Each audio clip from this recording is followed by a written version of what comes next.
Saudações, pessoal. Para quem... Corri de volta. Saudações, pessoal.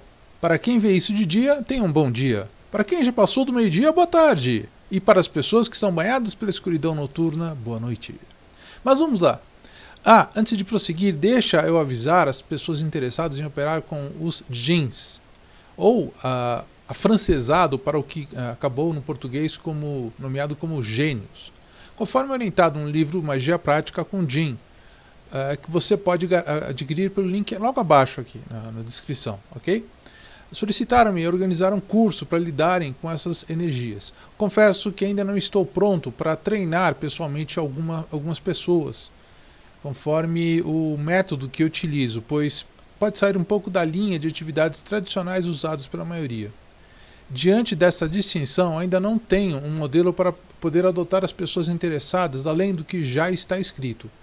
Entendam o que não é simplesmente gravar vídeos de cada fase para que a pessoa compre uma plataforma online, pois além da atenção aos passos que a pessoa orientada segue em suas atividades, e naturalmente com um roteiro passo a passo, é mais importante e complexo acompanhar as interpretações dos resultados atingidos, mais do que repetir frases prontas, métodos prontos e pirim-pim-pim, resolvido. Não. O mundo da magia não é corrigido por meio de propinas, ignorando qualquer palavra que a pessoa oferece ao universo, ou especificamente a um ser. Tudo tem efeito posterior na nossa vida cotidiana, quando assumimos principalmente a responsabilidade pelo que fazemos e assumimos as consequências. Aqui no Brasil, tanto podem acontecer coisas sensacionais como uma tremenda bagunça, com tanta hipocrisia e mentira, que se tornou um padrão na nossa sociedade. Não quero dizer que com isso todos são hipócritas ou, no caso, mentirosos. Não é isso. Mas é que adotamos certas posturas para o cotidiano que às vezes comprometem o resultado final. Portanto, para aceitar e treinar pessoas desconhecidas nas operações com os djinns, requer paciência de quem me solicitou, ok? Mas vamos aos daimons, que, lembrando, para os gregos era para definir seres de mitologias estrangeiras que eram respeitados tais quais os seus e suas cultuadores ou cultuadoras. Aí o Salomão pegou a palavra e usou com a mesma finalidade, não era para ser uma ofensa. Tanto é que os daimons eram respeitados por muitas tribos que estavam em Jerusalém também. Até que, depois da politicalha europeia e o calote do rei francês aos pobres cavaleiros de Cristo, ou publicamente conhecidos como os banqueiros templários, isso lá pelos 1200, 1300, pintou todos de vermelho, o francês, né, junto com a igreja católica apostólica romana, usando a histeria coletiva repetida em várias épocas na plebe, que estava na Europa, para instituir o modelo de malignitude em todos os outros deuses que não fossem o próprio Jeová e o Filho de Jesus Cristo. Como devem saber, desde então, suas linhas diretas e indiretas, como os evangélicos, teletransportaram as responsabilidades das cagadas que faziam para os demônios. Pediam perdão a Deus ou Jesus Cristo e pronto! Eram santos novamente. De lá para cá mudou pouca coisa, com exceção de que a internet nos possibilita acesso a muitas informações e estudos que diversos autores possam abrir portas para desenvolvermos novas interpretações menos dogmáticas do que a mitologia alheia, ainda que tratemos os antigos deuses estrangeiros aos hebreus, claro, com novos nomes, ao que arqueólogos com antropólogos não possam definir além da materialidade das hipotéticas pistas que investigaram ou ainda investigam. Então, hoje será curto, pois esse daimon não está na Goécia e tem poucas informações espalhadas na literatura apenas. Hoje será sobre o Anamalek.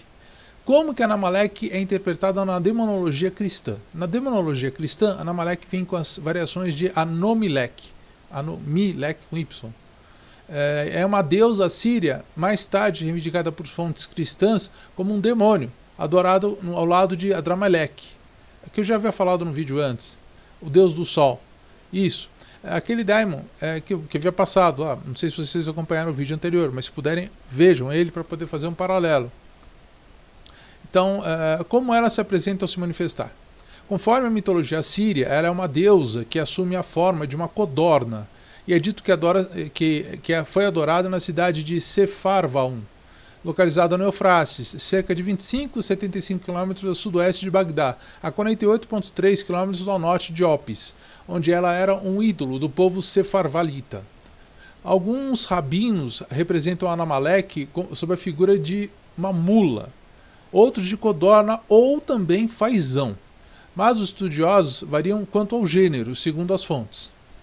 Bel, no livro New Pantheon de Bel, em inglês.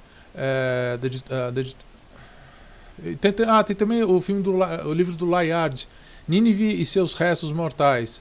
Tem também outro livro do Poisson também, livro completo de ocultismo e adivinhação. Alguns praticantes, ao convocarem a mesma, alegam que ela também pode se transformar em demônio com cabeça de carneiro, que é 1 metro mais alto que sua forma normal, e ainda seus 2 olhos vermelhos, mas o que contém o poder mesmo é o olho direito, cuja esclera é preta em vez de branca. É bem aquele estereótipo de Daimon, os olhos pretos, né? bem como filminho, né?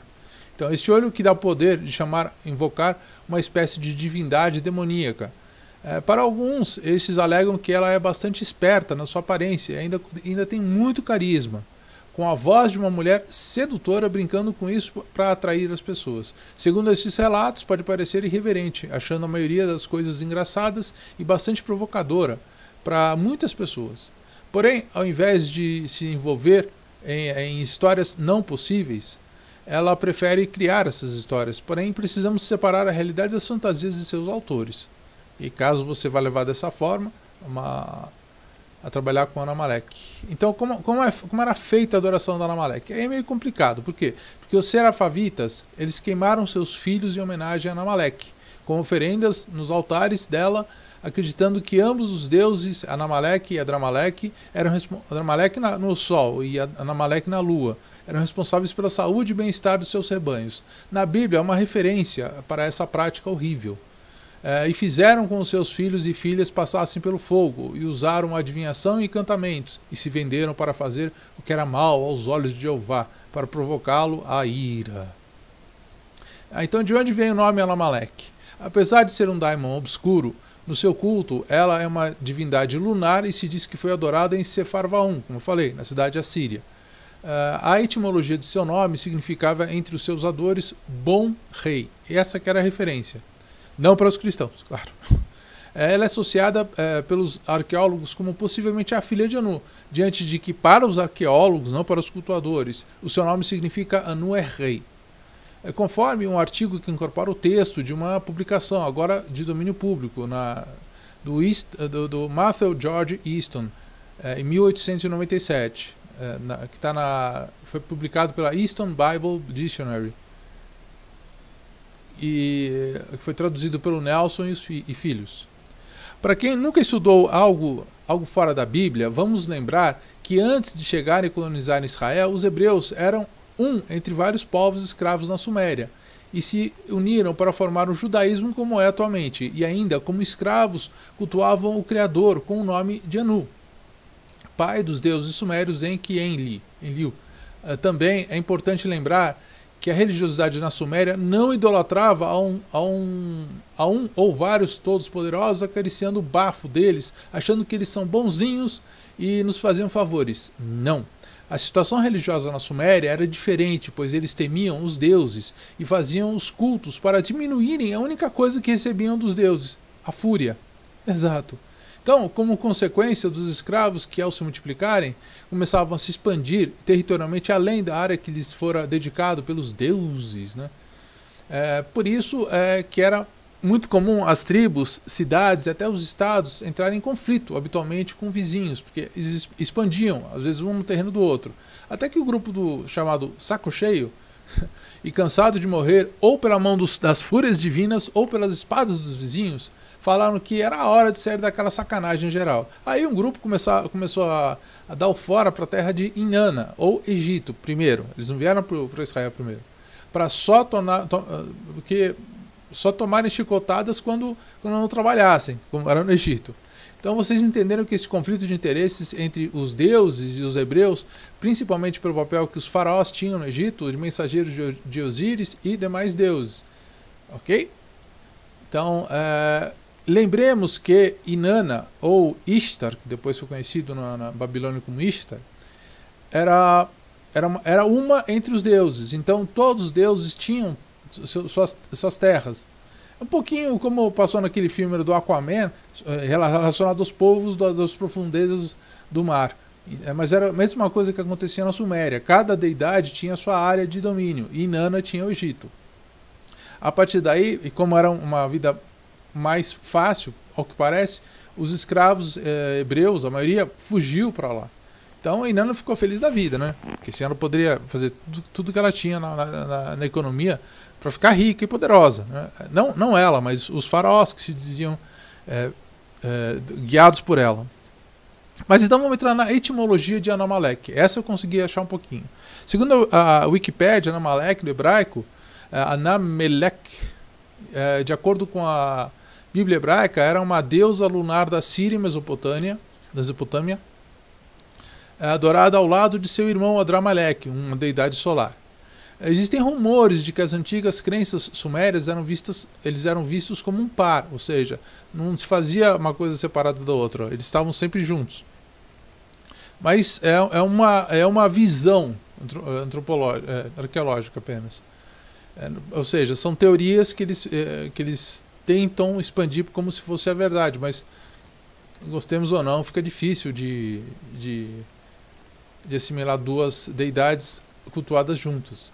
Mas a origem desse estudo dela como uma divindade lunar, e disse que foi adorada em Sepharvaim, como eu já disse antes, nessa cidade assíria, é uma coisa questionável. Por quê? Entendo que aqui, dando uma pista sobre a razão que hebreus, os povos que adotaram o monoteísmo, a se contrapor à religião de origem deles como os escravos. Era para ser feliz na vida, ok? Não era para tomar tapa, porque não agradou um superior, sabe? Isso não convence ninguém, sabe? Então repararam que a melhor forma disso é formar uma unidade, colocando tudo num cadeirão de que todos os deuses deveriam se submeter ao Jeová. Será que os gnósticos, ao defenderem que Jeová era apenas um anjo da porrada, eles acreditavam na verdade? O que seria mentira? O que seria verdade? Então, aceitando ou não a etimologia real desses mitos, mais uma vez a deturpação até mesmo na mitologia real dos outros ícones, outros deuses, principalmente pelos cristãos, que foram os que sobraram. A de origem de Anamaleque era num poema direcionado a Milton. Tenta resgatar uma visão cristã mais moderna disso. Se não me engano foi para o Shakespeare, ou foi por outro, não sei quem é o certo autor de Milton, daquele poema direcionado a Milton. A principal característica de Anamaleque no espírito infernal é muito inferior ao terrível, ao sublime, ao intrépido e ao incansável Satanás, que Milton escreveu no jornal, conforme estava descrito no Jornal de Sevan. Novamente, a construção deste uso que algumas pessoas faziam nomeando essas ações como habilidade de Anamaleque, ao agir, os cristãos atribuem todo o mal que aparece a este demônio, Anamaleque, a criação dele, ok? Muito mais do que Satã. Satã foi uma correspondência recente, porque antigamente, antes de 1200, não era Satã, não era Lúcifer, era Anamaleque. Ela que era portadora de todo o mal, ok? Por quê? Vocês vão entender depois.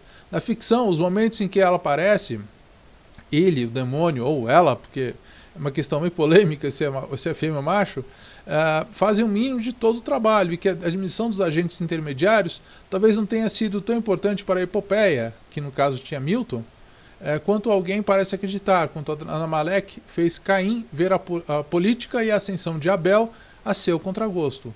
Esse amolecimento do crime de Caim, assassinato cometido pelo primeiro movimento da fúria indelével, é refutado pelo relato de Gênesis, que anunciam em Caim ações premeditadas e a todas as disposições que foram os refinados. Mas é justamente aí que culpa é um pouco séria ao Gênesis.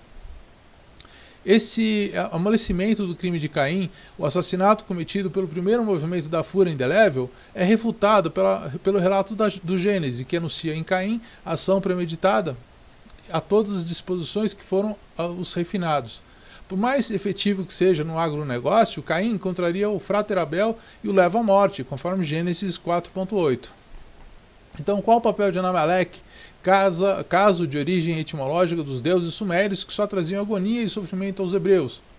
Conforme o costume humano ancestral de passar a culpa das responsabilidades dos nossos atos para outras pessoas ou outro ser, Anamaleque foi interpretado ou interpretada numa história não muito conhecida após o crime desse personagem bíblico. Anamaleque, que se pronuncia Al-Naumolak, apareceu em os 24 anciões, onde era uma anjo governadora do clã do arcanjo Raniel. Ela caiu com Lúcifer em Chamaim e se tornou demônio, segundo a obra do Paraíso Perdido, e se tornou líder dos anjos caídos. Já na interpretação cristã, como Anamaleque era serva de Satanás, lembre, essa interpretação como serva de Satanás é após 1200. Antes ela era má por si mesma, depois ela passou a ser serva de Satanás. Teve a tarefa que lhe foi atribuída de recrutar a alma de Caim para o inferno. Para isso, Anamaleque envia a Caim uma visão na qual ele vê seus filhos labutando de dor, enquanto os filhos de Abel desfrutavam de luxo e facilidade. No final da visão, os primeiros se tornaram servos e escravos dos segundos. Despertando desse sonho aterrorizante, Caim ele enfrenta ferozmente Abel, que, buscando misericórdia, envolve-se nos pés de Caim. Anamaleque novamente intervém, fazendo com que Caim seja lembrado de uma serpente mortal ao ver seu irmão nessa postura. Caim então mata Abel e, imediatamente tomado pelo desespero e pela angústia, foge para o deserto. Mais tarde, Anamaleque tortura Caim ainda mais, enganando-o, aparecendo várias vezes como fantasma de Abel, fazendo com que ele sinta remorso. Isso foi feito por desprezo por Satanás, a quem Anamaleque havia caído em desfavor. Por quê? Porque depois de ter vivido toda essa vida atormentada pelo remorso causado por essas visões fantasmagóricas, Caim finalmente parece alcançar alguma redenção, correndo para resgatar uma mulher e algumas crianças do ataque de um tigre no deserto. Um grupo que depois acabou sendo sua própria família. Ou seja, é bem um pouco do que retrata aquela série. É muito interessante isso, aquela série chamada Lúcifer, onde as pessoas são presas no inferno de acordo com as culpas que elas carregam, que é esse marasmo de culpa que nos faz decair ao inferno. Pelo menos é isso que a série diz, não quer dizer que essa seja a verdade. Mas esse relato aqui no Paraíso Perdido relaciona bem isso, viu?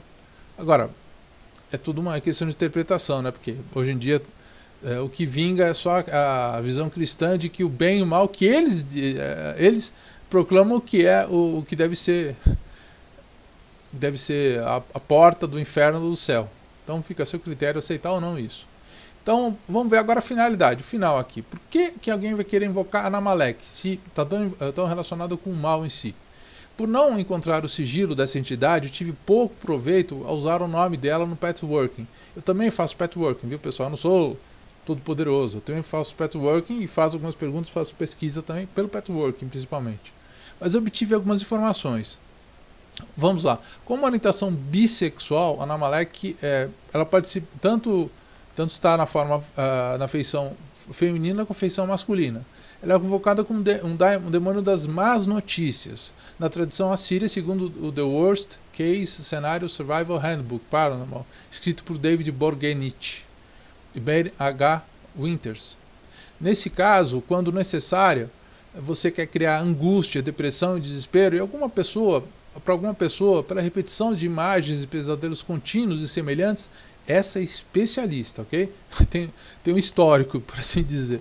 A ponderação mais interessante apresentada por Bárbara HS no site, a ponderar sobre a finalidade mágica dela, no caso da Anamaleque, quando a invenção do demônio Anamaleque e deste arquétipo é um exemplo dos líderes antigos que cultuavam a verdade dos eventos, que ocultavam a verdade dos eventos. Então, na cidade assíria de seu culto, era dito ao povo que Anamaleque era a controladora da saúde e os cuidados com o gado. Portanto, caso algo estava errado com o gado, não se preocupavam os antigos a procurar saber por quê, como a nossa ciência faz hoje em dia. Mas tudo caía no colo do demônio chamado Anamaleque. Então, quando eles não podiam entender a maioria das doenças, então assim ficava muito fácil alegar todos os problemas atribuídos ao demônio Anamaleque, ok? Aí a coisa se multiplicou e quando alguém tinha más notícias para contar para outras pessoas, falavam que ela estava, porque o demônio Anamaleque trazia as notícias. Então, nos trabalhos clifóticos, Anamalek é governante do clifó mercuriano e um dos deuses coléricos de Azerat. Diz-se que Anamalek é excelente para trabalhos proibidos também, isso quem pratica. Okay? Então, se você precisa fazer alguma coisa proibida, Anamalek é uma grande chance de a coisa dar certo. Aliás, uma das mais profundas. Isso de acordo com essas sombras lunares, você pode fazer uma relação profunda quanto a isso. Ao se manifestar com a cabeça de um carneiro, ela acessa outro poder, o poder das mãos. Tipos de mãos negras e outras mãos brancas emergem do chão ao seu redor, e que ela pode mover. É bem aquela coisa dos sonhos, onde você está num paradoxo dos sonhos e a partir daí você consegue extrapolar um recurso à distância, por assim dizer. Mas porque você acessou inconsciente de uma pessoa e no mundo dos sonhos você implantou, ou pelo menos assim, que provavelmente é um dos recursos a se usar na magia para você influenciar uma outra pessoa, geralmente de forma negativa. Embora possa parecer irritante, Anamalek não deve ser subestimado ou subestimado, porque quando ela ou ele está com raiva é uma força a ser considerada, porque ela libera dos seus poderes de maneira extremamente violenta para aqueles que são infelizes o suficiente para irritá-la. Lembramos que ela pode aparentar adorar uma pessoa, quem ela sempre achará fofa e lhe irritará completamente. Pois ela pode odiar também essa mesma pessoa ao fundo do seu ser, e caso ela aprender algo que não lhe agrada nessa pessoa, fará da sua vida um inferno. Okay? No entanto, relatos defenderam que, apesar de Anamalek ser bastante pessimista, querendo mostrar ao mundo o lado ruim e a verdadeira natureza das pessoas, mesmo se ela não se sair melhor do que as pessoas, exclama que suas ações são às vezes necessárias, curando o mal com o mal. Esse é o lema dela. Mesmo que ela se contradiga, dizendo que interpretar super-heróis não é mais útil, porque o mundo já está corrompido. Então, dá para você fazer uma estrutura de trabalho com isso, ok? Então, peço desculpas de não estar com sigilo aqui de Anamalek, peço inclusive quem puder, depois nos comentários bota o link para poder acessar esse sigilo, pode ser muito interessante também. E eu conto com todos aí para poderem acrescentar informações de Anamalek, que me interessou também, apesar de não querer fazer uso dessa energia tão cedo. Ok? Talvez nunca, mas de qualquer forma, fiquem à vontade para poderem acrescentar o máximo possível, que estou muito interessado. Ok? Muito obrigado pela atenção e desejo a todos e todas uma ótima semana. Pausa aqui. Fui!